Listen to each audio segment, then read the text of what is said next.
हाय there. ये MGT 502 organisational behaviour की short lecture series का 8th लेक्चर है।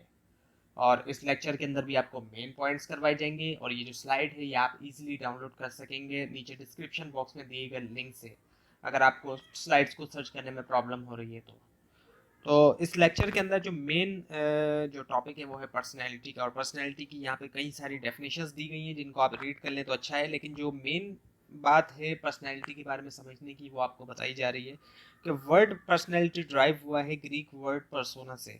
और पर्सनैलिटी का मतलब है how a person affects other, किस तरीके से एक पर्सन अफेक्ट करता है दूसरों को, and how he understands and views himself, और किस तरीके से वो अपने आप को समझता है और अपने आप को वो देखता है। तो ये है पर्सनैलिटी का मतलब। और यहाँ पे जो कुछ दिया हुआ है आप इनको रीड कर लें तो और अच्छा आप समझ सकेंगे। तो पर्सनैलिटी जो है वो प्रोडक्ट है नेचर की भी और नर्चर की भी। नेचर से मुराद हेरिडिटी फोर्सेस, जो कुछ हेरिडिटी तौर पे मिला है, जीन्स के जरिए मिला है, उसको जो है वो नेचर कहा जा रहा है। और नर्चर से मुराद ये पैटर्न ऑफ लाइफ एक्सपीरियंस, जो लाइफ एक्सपीरियंस के थ्रू मिला है। नर्चर का लिटरल मीनिंग है परवरिश, यानी कि जो भी परवरिश हुई या फिर जो भी एक्सपीरियंस हुआ लाइफ में उनके ज़रिए जो चीज़ें मिली, तो इन दोनों चीज़ों के ज़रिए, नेचर और नर्चर के ज़रिए ही पर्सनैलिटी जो है किसी की बनती है। सो व्हाट इज़ पर्सनैलिटी, इसमें तीन चीज़ें हैं। एक तरफ हेरिडिटी है, एक तरफ सिचुएशन है, और दरमियान में इन्वायरमेंट है। हेरिडिटी से मुराद वही चीज़, जीन्स जेनेटिकली तौर पे जो चीज़ मिली, और एनवायरनमेंट जो एक एनवायरनमेंट है, सराउंडिंग है, और सिचुएशन कोई भी एक situation. So some major forces influencing personality, कुछ मेजर फोर्सेस है जो पर्सनैलिटी को इन्फ्लुएंस कर रही हैं, उसके ऊपर असर डाल रही हैं। वो है कल्चरल फोर्सेस, जो कल्चर है किसी भी सोसाइटी का, हर सोसाइटी का अलग कल्चर होता है। साउथ एशिया का, जो पाकिस्तान इंडिया का कल्चर है वो अलग है, इसी तरह से एशिया के दूसरे कंट्रीज का कल्चर अलग है, और इसी तरह से अफ्रीका का, यूरोप का, अमेरिका का, इन तमाम कॉन्टिनेंट्स का जाहिर बात है कल्चर डिफरेंट है। और एक कॉन्टिनेंट के अंदर भी डिफरेंट कंट्रीज के अंदर डिफरेंट कल्चर पाए जाते हैं। उसके अलावा हेरिडेटरी फोर्सेस है, जो कुछ जेनेटिकली तौर पे मिला है इंसान को वो। और फैमिली रिलेशनशिप फोर्सेस है। और social class and other group membership forces, social class से मुराद जैसे कि अपर क्लास, मिडिल क्लास या लोअर क्लास। तो इन तमाम चीज़ों का जो है वो इंडिविजुअल पर्सनैलिटी के ऊपर असर होता है। सो पर्सनैलिटी पहले भी आ चुका है कि पर्सनैलिटी क्या है। अब यहाँ पे जो पर्सनैलिटी के बारे में दिया गया है, the relatively stable set of psychological attributes that distinguish one person from another. ये रिलेटिवली स्टेबल सेट होता है साइकोलॉजिकल एट्रीब्यूट का, और ये एक पर्सन को दूसरे पर्सन से डिस्टिंग्विश करता, फ़र्क करता है। पर्सनैलिटी ही एक शख्स को दूसरे शख्स से मुख्तलिफ बनाती है। सो उसके बाद है दी 5 बिग पर्सनैलिटी ट्रेड्स। अब जो 5 बिग पर्सनैलिटी ट्रेड्स हैं वो कौन कौन से हैं। पहला है एक्सट्रोवर्जन। अब इस तरह की अगर किसी की पर्सनैलिटी होगी तो वो ऐसी होगी, आउट गोइंगनेस, बाहर जाने वाली, टॉकेटिव, बात करना, इस तरह की। उसके अलावा ऐसा शख्स जो है सोशल होगा, फ्रेंडली होगा, एक्सप्रेसिव होगा, जिसकी एक्सट्रोवर्जन किस्म की पर्सनैलिटी होगी। इमोशनल स्टेबिलिटी अगर किसी की है, सो इसका मतलब ये कि मेंटेन करना अपने इमोशनल बैलेंस को स्ट्रेसफुल सर्कमस्टांसिस के अंदर। उसके बाद है एग्रीएबल। एग्रीएबल होती है किसी की अगर पर्सनैलिटी तो अपने जो नीड्स हैं उससे ज़्यादा दूसरों की नीड को प्रेफर करना, उनको ऊपर रखना, अगर किसी की एग्रीएबल पर्सनैलिटी है। और फिर ऐसा शख्स जो होता है वो फॉरगिविंग होता है, दूसरों को माफ़ करने वाला, टॉलरेंट होता है, ट्रस्टिंग होता है, सेल्फ हार्टेड होता है।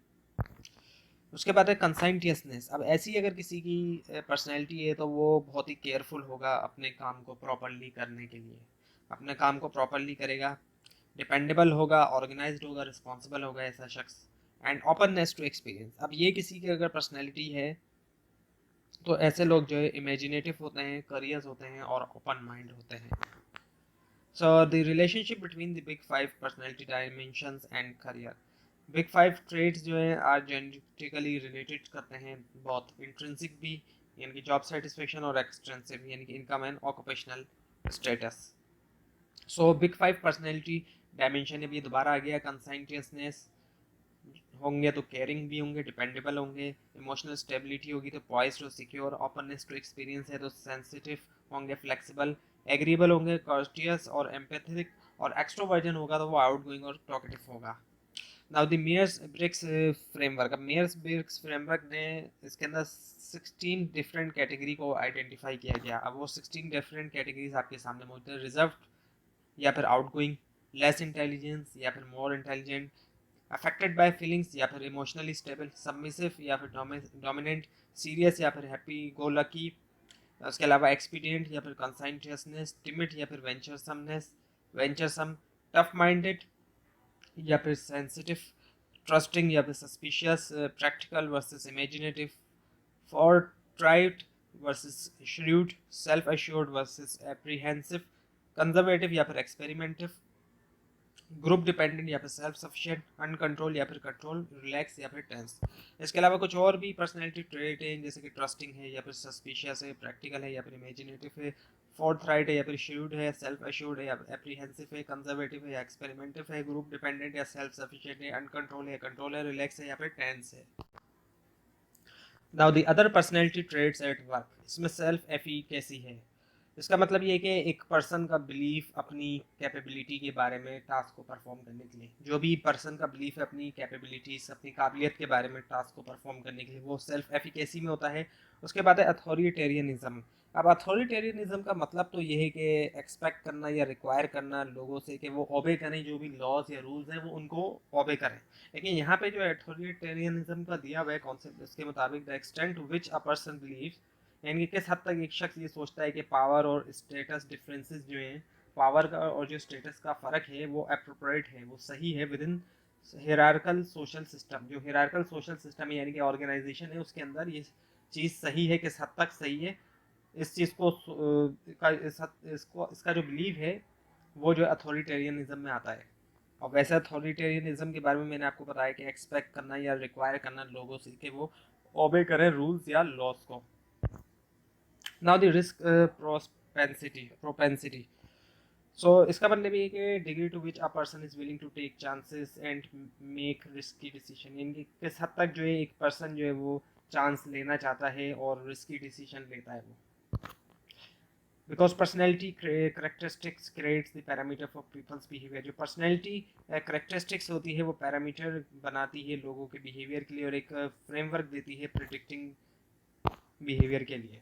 सो major personality attributes influencing OB organisational behaviour. So इसमें लोकस ऑफ कंट्रोल है। अब लोकस ऑफ कंट्रोल इंटरनल या एक्सटर्नल, इसके बारे में पिछले लेसन में भी बताया था, इंटरनल होगा या एक्सटर्नल होगा। इंटरनल होगा तो इंसान को अपने आप पे होगा कि उसकी वजह से सक्सेस या फेलियर है, एक्सटर्नल होगा तो उसको दूसरी फोर्सेस के ऊपर होगा कि उसकी वजह से सक्सेस है या फेलियर है, जैसे कि लक है।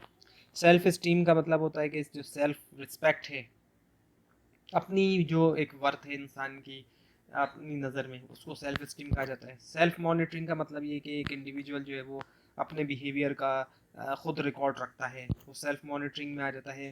Propensity for risk taking, propensity का मतलब होता है वैसे रुझान, किस हद तक जो है वो रुझान है एक तरह से रिस्क लेने का। उसके बाद आया था फिर टाइप ए पर्सनैलिटी। अब टाइप ए पर्सनैलिटी और टाइप बी पर्सनैलिटी होती है, ये आगे आएगा तो आपको समझ में आ जाएगा इसका क्या मतलब है। सो लोकस ऑफ कंट्रोल अब आपके सामने मौजूद है। इंटरनल होगा I control what happens to me, यानी कि जिसका इंटरनल लोकस ऑफ कंट्रोल होगा तो उसको अपने आप पे होगा कि जो भी कुछ मेरे साथ हो रहा है, सक्सेस है या फेलियर है, वो मेरी अपनी वजह से हो रहा है। और अगर एक्सटर्नल किसी का लोकस ऑफ कंट्रोल है, so people and circumstances control my fate, यानी कि जो लोग हैं या कुछ सर्कमस्टांसेस हैं या लक है, ये तमाम चीज़ें कंट्रोल करती हैं मेरी किस्मत को। अगर किसी का एक्सटर्नल लोकस ऑफ कंट्रोल है तो वो ये सोचेगा। उसके बाद है self efficacy. So self efficacy is the beliefs and expectations about one ability to accomplish a specific task effectively, ये पहले भी आ चुका है। अब सोर्सेस क्या हैं सेल्फ एफिकेसी के? सेल्फ एफिकेसी के जो सोर्सेस हैं, कहाँ से सेल्फ एफिकेसी आती है, इसमें आ जाता है prior experience and prior success, जो पहले के एक्सपीरियंस है और जो सक्सेस है वो बिहेवियरल मॉडल है, यानी कि ऑब्जर्विंग सक्सेस, ऑब्जर्व करना दूसरों की सक्सेस को ऑब्जर्व करना। उसके बाद है परसुएशन, यानी कि किस हद तक परसुएसिव हैं आप। और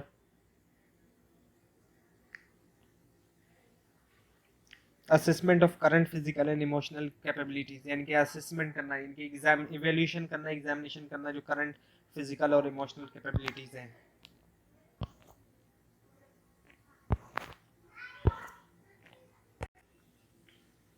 now this self esteem, feeling of self worth. अब सेल्फ वर्थ, सेल्फ स्टीम का मतलब ये सेल्फ वर्थ वाली फीलिंग होना, जितनी ज़्यादा सेल्फ वर्थ होगी उतनी ज़्यादा सेल्फ स्टीम होगी। सो सक्सेस जो है उससे सेल्फ वर्थ यानी कि सेल्फ स्टीम में इजाफा होता है, और फेलियर से जो है ज़ाहिर बात है सेल्फ स्टीम में कमी आती है। सो सेल्फ मॉनिटरिंग, अब इसके बारे में पहले भी आपको बताया, behaviour based on cues from people and situation, अपनी खुद जो है ज़ाहिर बात है अपना रिकॉर्ड रखना जो सेल्फ मॉनिटरिंग होती है। इसमें हाई सेल्फ मॉनिटर होते हैं और लो सेल्फ मॉनिटर।